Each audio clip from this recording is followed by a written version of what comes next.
ఇవాళ మీరు ఆలోచన చేయండి. చాలా మంది అన్నారు, వాళ్ళకి తెలుసు వాళ్ళు ఏ విధంగా రాష్ట్రాన్ని దివాలా తీపిచ్చిండ్రు. ఒక క్యాన్సర్ పేషెంట్ చూడడానికి బాగా కనిపించిన కిడ్నీలు దెబ్బతిని, గుండె దెబ్బతిని, రక్తము సరైన బీపీ షుగర్లన్నీ క్యాన్సర్ ఉండి చనిపోయే ముందు ఏ విధంగా ఉంటాడో రాష్ట్ర ఆర్థిక వ్యవస్థను చంద్రశేఖరరావు గారు క్యాన్సర్ బారిన పడేసినట్టు పడేసి 8,29,000 కోట్ల రూపాయలతో మాకు అప్పచెప్పిండు. మిత్రులారా, ఆనాడు ధనిక రాష్ట్రం 16,000 కోట్ల రూపాయల మిగులు బడ్జెట్తో అప్పచెప్తే 10 ఏళ్లలో 8 లక్షల కోట్ల రూపాయలు అప్పు చేశాడు. ఇవాళ వాళ్ళు గొప్పలు చెప్తున్నారు. ఆయన శనిమామ, శకుని మామ, అల్లుడేమో శనీశ్వర అల్లుడు ఇవాళ మాట్లాడుతున్నాడు. శకుని మామకు తగ్గట్టు శనీశ్వరపు అల్లుడు జమైండు. ఇవాళ మీరేం చేసిండ్రయ్యా రైతులకు అంటున్నాడు. ఆనాడు రైతు భరోసా ఇవ్వాలంటే కోకపేటలో భూములు అమ్మిండు. రైతు రుణమాఫీ చేయాలంటే ఔటర్ రింగ్ రోడ్డును తెగనమ్మిండు. రైతుల పేర్ల మీద అప్పులు చేసిండు. రైతుల పేరు మీద దోపిడీ చేసిండు. రైతులకు నీళ్లు ఇస్తున్నాని కాళేశ్వరం పేరు మీద 1,00,000 కోట్ల రూపాయలు కొల్లగొట్టిండు. ఇవాళ రైతుల ముసుగులో రైతు సెంటిమెంట్ను అడ్డం పెట్టుకొని ఆనాడు భూములు అమ్ముకోవడమే కాదు, ఔటర్ రింగ్ రోడ్డును తాకట్టు పెట్టడమే కాదు, 1,00,000 కోట్ల రూపాయలు కాళేశ్వరంలో కట్టడం కూలడం జరిగింది. ఇవాళ రైతు సెంటిమెంటును వాళ్ళ ఆదాయ వనరుగా మార్చుకున్నారు. ఇవాళ 1,000 కోట్ల రూపాయలు సంపాదించుకున్నారు. నేను ఈ వేదిక మీద నుంచి అడగదలుచుకున్నా, తెలంగాణ రాష్ట్రం రాకంటే ముందు మీ ఆర్థిక పరిస్థితి ఏంది? ఇవాళ మోయినాబాద్లో హరీష్ రావుకు ఫామ్ హౌస్ ఎట్లొచ్చింది? జన్వాడలో కేటీఆర్కు ఫామ్ హౌస్ ఎట్లొచ్చింది? గజ్వేల్ ఎర్రవల్లిలో కేసీఆర్కు 100 ఎకరాల ఫామ్ హౌజులు ఎట్లొచ్చినాయి? ఇవాళ టీవీలు ఎట్లొచ్చినాయి? పేపర్లు ఎట్లొచ్చినాయి?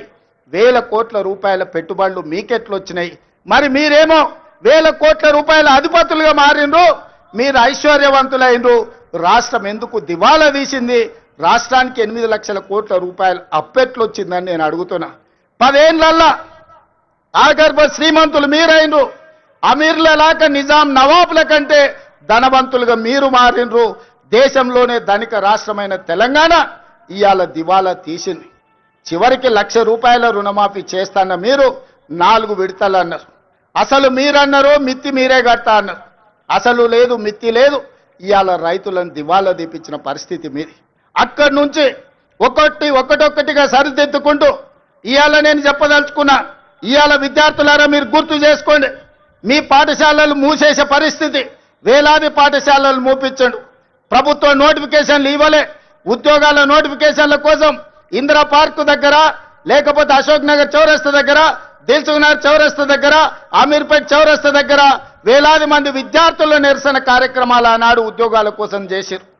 కానీ మన ప్రభుత్వం వచ్చిన తర్వాత మేము మీద నోటిఫికేషన్లు ఇస్తే ఇన్ని నోటిఫికేషన్లు ఎంబడెంబడే వద్దు, మేము చదువుకోలేకపోతున్నాం, నోటిఫికేషన్లను వాయిదా వేయండి. ఈ దేశంలో ఏదైనా ఒక రాష్ట్రంలో ధర్నా జరిగిందంటే అది తెలంగాణ రాష్ట్రంలోనే.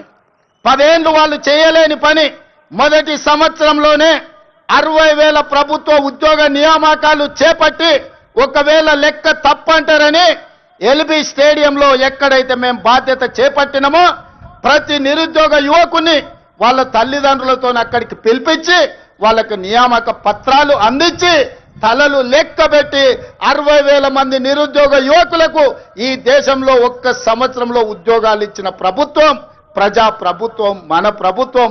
నేను ధైర్యంగా చెబుతున్నా, లెక్క పెట్టుకుంటా అంటే తారీఖు చెప్పు, 60,000 మందిని లైన్గా ఇదే సచివాలయం ముందల నిలబెట్టి ప్రతి తల లెక్క కట్టి 60,000 ఉద్యోగాలు ఇచ్చినట్టు నేను నిరూపిస్తా. చంద్రశేఖరరావు, 10 ఏళ్లలో నువ్వు ఎన్ని ఇచ్చినావో ప్రజలకు ఒక్కసారి సమాధానం చెప్పు అని నేను అడుగుతున్నా.